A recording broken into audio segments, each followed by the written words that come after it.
E quando o leite voltará a ter valores em bons patamares para o produtor rural? Você vai saber a resposta já já. Você já está acompanhando o Paracatu Rural em áudio no podcast? Spotify, Deezer, TuneIn, iTunes, SoundCloud, Google Podcast e vários outros? Procure aí no seu aplicativo favorito de podcast por Paracatu Rural. Mercado do Leite. Barrar importações de países do Mercosul, conquistar novos consumidores, focar em alta produtividade e na indústria e mirar para o mercado da Ásia estão entre alguns dos insights destacados por Thaís Balbi e Giovana Araújo para que a indústria láctea brasileira encontre um caminho rumo ao seu fortalecimento e crescimento. As especialistas são sócias da KPMG, uma empresa de auditoria e consultoria. No painel, os desafios da indústria de laticínios no Brasil, realizado em parceria com o Sindicato das Indústrias de Laticínios do Rio Grande do Sul, Sindilat RS, na Expo Inter, elas detalharam as estratégias que se inicia com o olhar para dentro do mercado nacional. No Brasil, além de frear a entrada de produtos lácteos que chegam às prateleiras, vindos da Argentina e do Uruguai, é preciso ampliar os sistemas voltados à produtividade e garantir redução nos custos de produção e insumos. Além disso, é preciso um reposicionamento frente à mudança no perfil de consumo de leite e derivados por setores que tiveram mais queda de capital, repensando portfólio e produtos. É preciso reposicionar o leite em todas as classes, tanto entre os que vêm perdendo renda e que, coincidentemente, são os que mais consomem, quanto as de maior poder aquisitivo, fazendo o processo educacional sobre os benefícios desta fonte nutriente para que o costume de consumir lácteos seja percebido com valor, invertendo a trajetória na queda do consumo, indicou Giovana Araújo. Para a gente entender um pouco mais sobre os fatores de baixa para o setor lácteo no mercado internacional, nós vamos trazer aqui mais um episódio para você da série especial sobre o leite futuro de realização do portal Milk Point. Nos últimos episódios, os especialistas Marcelo Carvalho, Paulo do Carmo Martins e Ricardo Cota Ferreira conversaram com Andrés Padilha. Ele é analista sênior do Rabobank Brasil. Eles apontaram os principais motivos para a retração do consumo lácteo a nível mundial. Hoje eles fazem um levantamento da projeção populacional para os próximos anos e qual o perfil das próximas gerações no que diz respeito ao consumo de leite. A pergunta então que fica é a seguinte: quando o mercado lácteo voltará ao normal? É verdade que a população global vai aumentar para algo como 9 bilhões em 2050, né? Isso é um fato. Mas aí a gente tem que ver qual vai ser a renda desses novos cidadãos aí do mundo, né? E a gente vê que grande parte do crescimento populacional vai estar concentrado na África e alguns países da Ásia Central ali que ainda tem uma renda per capita baixa. Então, por exemplo, a gente analisa dentro da Ásia, por exemplo, tem Japão e Coreia, tem o consumo per capita em lácteos próximo aos 80 quilos por habitante ano, né? E esses seriam, sei lá, os dois países mais desenvolvidos com a renda maior ali na região. Se você olhar, por exemplo, a China, estamos falando de 40, um pouco abaixo de 40, e outros países do Sudeste Asiático também nesse patamar. Então,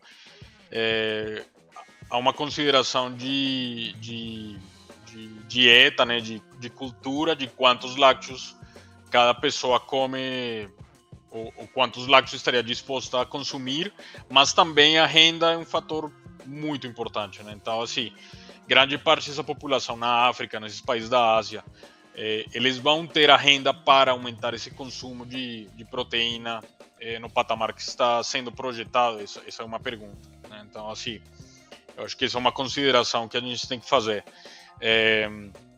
Você está tendo um envelhecimento natural também na Europa, na América do Sul, em partes dos Estados Unidos. Então, parte do consumo nesses grandes centros consumidores vai mudar também, né? na verdade, tende a migrar mais para produtos mais funcionais, para alguns queijos, alguns iogurtes, mas o leite fluido em si, ele tende a sofrer nesses grandes centros de consumo do mundo, que é o mundo desenvolvido. Então aí a pergunta é um pouco, bom, e os Estados Unidos, o que vai fazer com esses quilos a mais, ou com esse excedente? E a Europa, né? Então, acho que eles vão ter um excedente a mais, mesmo se a produção deles não crescer nos próximos 15 anos, podemos ter um excesso também de produção nesses grandes consumidores desenvolvidos. Então, acho que esse é um ponto de atenção importante também. Agora, com relação ao livre mercado, a verdade é que, assim, em termos de ideais, né, se todo mundo tivesse um livre mercado, o mercado, concordo com o Ricardo, que se equilibraria muito mais rápido. Mas eu acho que nos lácteos tem sim umas condições específicas de subsídios relevantes, né, de alguns mercados que acabam condicionando muito sua produção de leite. E eu lembro sempre, por exemplo, exemplos do Chile. Teve umas secas muito fortes em 2015, 2016, e o Chile é um mercado completamente aberto, né, porque é uma política de Estado de livre comércio. Eu lembro que justamente nesses anos que o produtor no Chile estava sofrendo com seca, com custos altos, entrou muito leite importado da Nova Zelândia e da Europa, né? Muito queijo da Alemanha, e o preço interno acabou despencando. Então, assim, acho que cada país tem que fazer suas avaliações e tentar entender o que mais conveniente para eles, né? Quer dizer, aí a gente tem uma situação complicada porque o Brasil não tem essa rede de apoio, vamos dizer assim, que outros países eventualmente têm, né?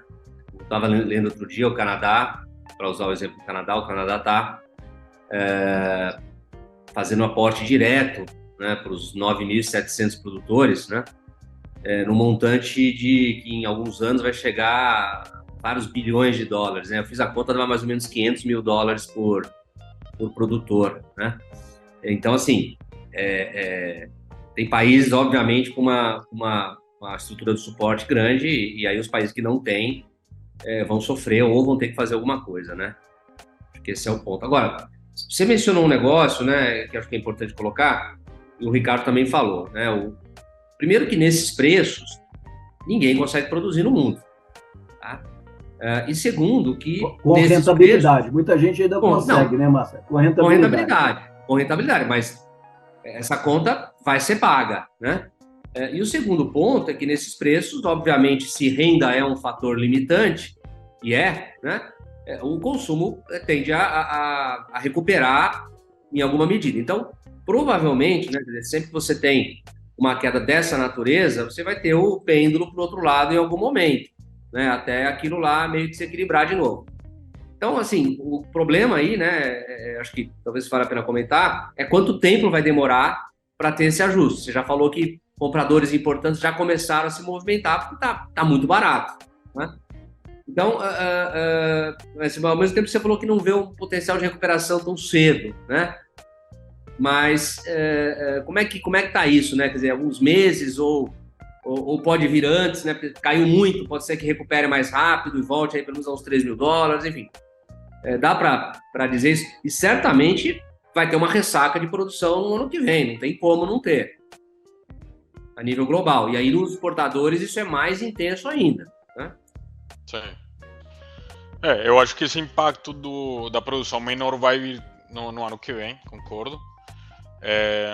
O problema é que o mundo está num momento desafiador macroeconômico, né? Então a gente vê crescimento desacelerando em quase que todas as regiões de forma sincronizada, né? Crescendo menos.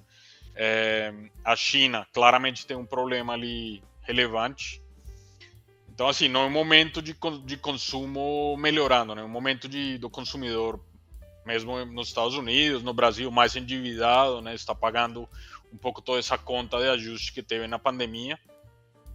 Os governos já injetaram muito dinheiro e estão com ressaca fiscal agora, né? Então, nenhum governo está nadando em dólares falando, vamos lançar um novo programa de ajuda.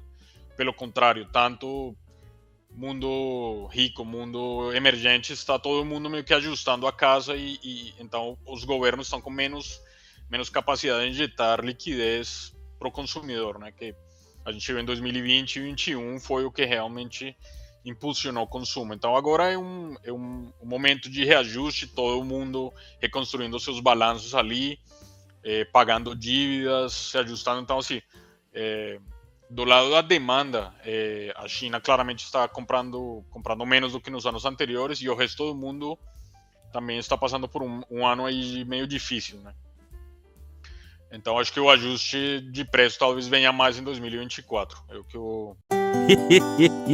Mas eu vou dizer uma coisa pra você, viu? Se quiser colocar propaganda sua aqui nesse programa, eu vou dizer um negócio, você vai ter um resultado bom demais, senhor. Isso mesmo, é facinho, senhor. Você pode entrar em contato com os meninos ligando o telefone deles, é o 38, é o 991810123, bem facinho. É muito bom porque aí a sua empresa vai sair dentro de um programa que é ligado aí ao homem pra mulher do campo. É nós que vai estar assistindo e também vai ver sua propaganda. É bom ou não é, só? Deus tem um propósito em mim. Use esta declaração quando se sentir não realizado ou perdido. Às vezes, o propósito de Deus substitui os nossos planos. Os planos de Deus são maiores do que poderíamos imaginar. Muitos são os planos no coração de cada pessoa, mas é o propósito do Senhor que prevalece. Texto que está em Provérbios, capítulo 19, verso 21 na Bíblia. Ore assim: Deus, obrigado por me dar oportunidades de te honrar através de minhas paixões e habilidades. Ajuda-me a ver como posso usá-las para espalhar o seu amor, a sua luz ao meu redor. Esse devocional faz parte do plano de estudos em Cristo do aplicativo biblia.com. Muito obrigado pela sua atenção. Até o próximo encontro. Deus te abençoe. Tchau, tchau.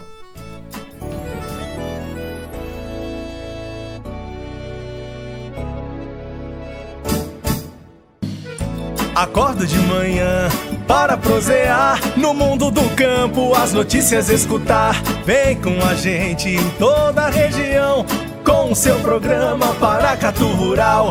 Tem notícias, informação e o mais importante, sua participação.